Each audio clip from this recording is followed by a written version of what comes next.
सपने हर कोई देखता है, मैं देखता हूँ, आप देखते हैं, लेकिन उन्हें पूरा कौन कर पाता है? बस कुछ चंद लोग, जिन्हें समय से पता चल जाता है कि उनकी मंजिल क्या है और उस मंजिल तक पहुंचने का रास्ता क्या है।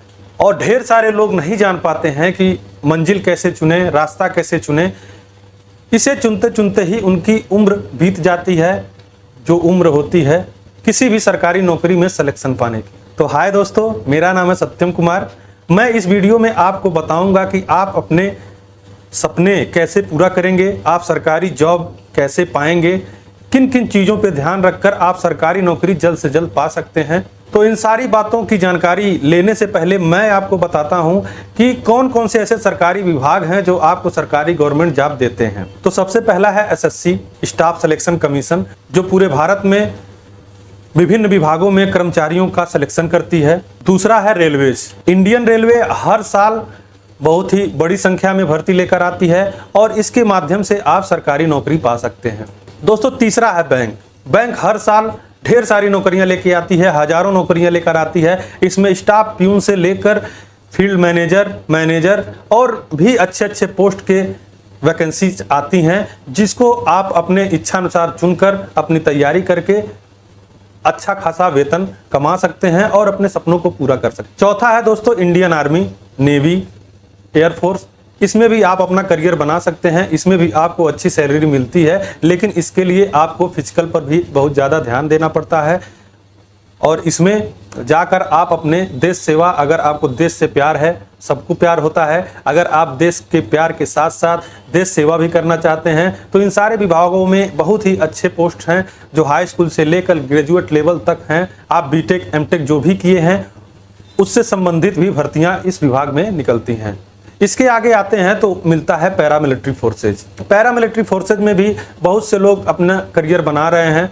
इसमें भी हजारों की संख्या में हर साल वैकेंसी आती है और एसएससी इनकी कंबाइंड भर्ती लाती है, जिसे एसएससी जीडी के नाम से जाना जाता है। तो यदि आपने हाई स्कूल इंटर किया है और आपका फिजिकल सही है, हाइट है, चेस्ट है, तो आप इस विभाग में आसानी से जा सकते हैं और इसकी तैयारी करके अच्छा खासा वेतन ले सकते हैं। इसके बाद आते हैं पुलिस फोर्स, जैसे उत्तर प्रदेश पुलिस हो गया, राजस्थान पुलिस हो गया, दिल्ली पुलिस हो गया, हरियाणा पुलिस हो गया। तो हर राज्य के अपनी अलग पुलिस है और हर राज्य में इसकी भर्तियां होती रहती हैं और हर साल इसकी वैकेंसी आती है। तो आप जिस राज्य के हैं उस राज्य के पुलिस में भी जाकर आप अपने सपनों को साकार कर सकते हैं।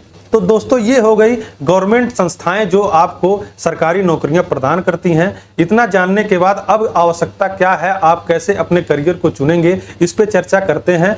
सबसे पहले अपना क्षेत्र चुनें। अब इसको मैं डिटेल में बताता हूं। क्षेत्र चुनने का मतलब यह है कि आपने हाई स्कूल किया है, इंटर किया है, ग्रेजुएशन किया है और जितनी भर्तियां मैंने आपको अभी गिनाई हैं उसमें से आप अपनी क्वालिफिकेशन चुनें, आप अपना शारीरिक मापदंड चुनें, आप अपनी तैयारी किस स्तर तक कर रहे हैं, उस हिसाब से आप देखें आपकी रुचि किस भर्ती में है। इस हिसाब से पहले आप सेलेक्ट करें कि आपको किस नौकरी में जाना है, किस विभाग में जाना है और इसका सिलेक्शन आपको जल्द से जल्द कर लेना होगा, क्योंकि जब तक आप यह नहीं क्लियर कर पाएंगे कि मुझे किस भर्ती में जाना है तब तक आप अपनी मंजिल नहीं पा सकते हैं। मैं ये नहीं कहता कि आप अगर किसी अन्य भर्ती की तैयारी कर रहे हैं तो आप किसी दूसरे भर्ती में नहीं होंगे, लेकिन जब तक आप अपना लक्ष्य निर्धारित नहीं करेंगे तब तक आप सही से तैयारी नहीं कर पाएंगे। और जब आप अपना लक्ष्य निर्धारित कर लेंगे तो आप एक दिशा में मेहनत करेंगे और जब मेहनत करेंगे तो आपकी तैयारी होती जाएगी और आप अन्य भर्तियों में भी फॉर्म भर सकते हैं और कहीं भी आप अपने सपने साकार कर सकते हैं। लेकिन सबसे पहले अपना लक्ष्य निर्धारित करना होगा। दूसरा है दोस्तों कैसे और कहां से शुरुआत करें।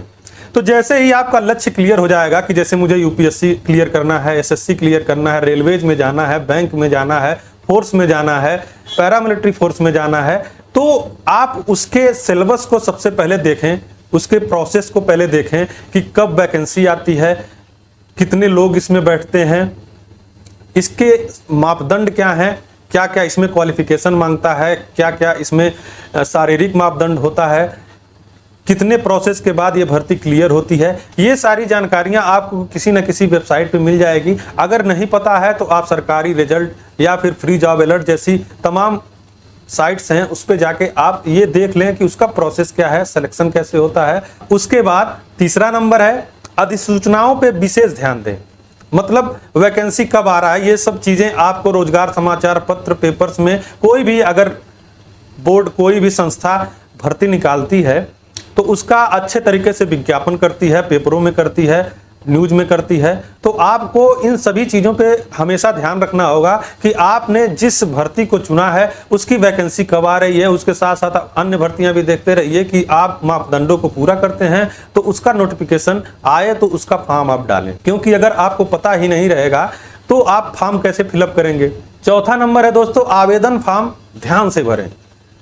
आपको पता चल गया नोटिफिकेशन आ गई है, हर नोटिफिकेशन आने के बाद लगभग 1 महीने का टाइम आपको मिलता है आप फॉर्म फिलअप करने के लिए। तो आप अपने सारे डॉक्यूमेंट्स तैयार रखें और फॉर्म भरते समय विशेष ध्यान दें कि कोई गलती ना होने पाए, क्योंकि अगर फॉर्म फिलअप में गलती हो गई तो आपके कई सालों की मेहनत पर पानी फिर सकता है। आपके सिलेक्शन के समय वह समस्या खड़ी कर सकती है। जैसे मान लीजिए आप ओबीसी के हैं, आपने गलती से एससी भर दिया है, नाम सत्यम कुमार है तो आपने गलती से एस ए के जगह एस कर दिया है, तो ये सारी चीज़ें आपको आगे चल के परेशानियां खड़ी कर देती हैं।